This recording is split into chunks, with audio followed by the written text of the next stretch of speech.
Samajwadi party के सांसद अफजाल अंसारी सत्र के दूसरे दिन मंगलवार को संसद पहुंचे थे और लोकसभा में सपा अध्यक्ष अखिलेश यादव के बगल में बैठे दिखाई भी दिए, लेकिन इसके बाद भी उन्हें शपथ नहीं दिलाई गई।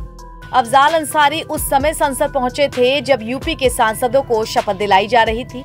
इस दौरान उन्होंने समाजवादी पार्टी के अन्य सांसदों के अलावा अखिलेश यादव से मुलाकात भी की।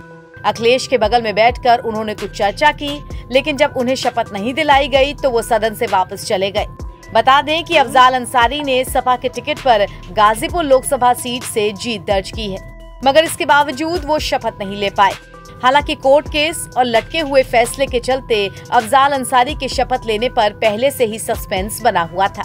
दरअसल अफजाल अंसारी की शपथ के आड़े सुप्रीम कोर्ट का एक फैसला आया, जो उनकी ही याचिका पर कोर्ट ने दिया था। गाजीपुर से सांसद अफजाल अंसारी को शपथ नहीं दिलाने को लेकर लोकसभा सचिवालय ने भी कारण बताया है। लोकसभा सचिवालय ने एक आदेश पारित किया, जिसके अनुसार सुप्रीम कोर्ट द्वारा अफजाल अंसारी की अपील के संदर्भ में जो दिनांक 14 दिसंबर 2023 को आदेश पारित करके गाजीपुर स्पेशल कोर्ट द्वारा ट्रायल 980/212 में एप्लीकेंट अफजाल अंसारी को दी गई दोष सिद्धि के आदेश को निलंबित कर दिया था।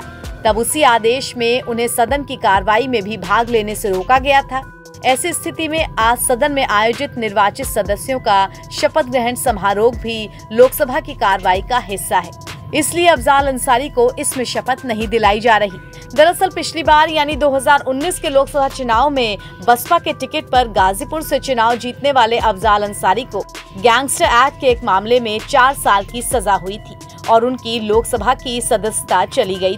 इसके बाद वो हाई कोर्ट गए, लेकिन वहां से राहत नहीं मिलने पर वो सुप्रीम कोर्ट पहुंचे। सुप्रीम कोर्ट से अफजाल अंसारी की सदस्यता तो वापस मिल गई, लेकिन अदालत ने कुछ पाबंदियां भी लगा दी। सुप्रीम कोर्ट ने पिछले साल 14 दिसंबर को अफजाल अंसारी को मिली सजा पर रोक लगा दी थी, लेकिन ये मामला हाई कोर्ट में लंबित ही था। सुप्रीम कोर्ट ने अपने फैसले में कहा था कि जब तक इलाहाबाद हाई कोर्ट से उनकी अपील पर फैसला नहीं आ जाता, तब तक वो संसद की कार्रवाई का हिस्सा नहीं बन पाएंगे। इसके साथ ही वो सदन में किसी भी मुद्दे पर वोट नहीं कर पाएंगे और न ही सांसद निधि का पैसा खर्च कर सकेंगे। अफजाल अंसारी यूपी की गाजीपुर सीट से लगातार दूसरी बार सांसद चुने गए हैं और ज्यादातर लोग उनको पूर्वांचल के माफिया डॉन मुख्तार अंसारी के बड़े भाई के तौर पर जानते हैं। अफजाल अंसारी ने इस बार बीजेपी के पारसनाथ राय को हराकर तकरीबन 1.25 लाख वोटों से जीत हासिल की। उनके केस में हाई कोर्ट में जस्टिस संजय कुमार सिंह की सिंगल बेंच 3 याचिकाओं पर एक साथ सुनवाई कर रही है। इस मामले में अगली सुनवाई अब 2 जुलाई को होनी है। मामला फाइनल स्टेज पर है। जल्द ही सुनवाई पूरी हो जाने के बाद अदालत का फैसला आने की उम्मीद है। NBT ऑनलाइन की रिपोर्ट।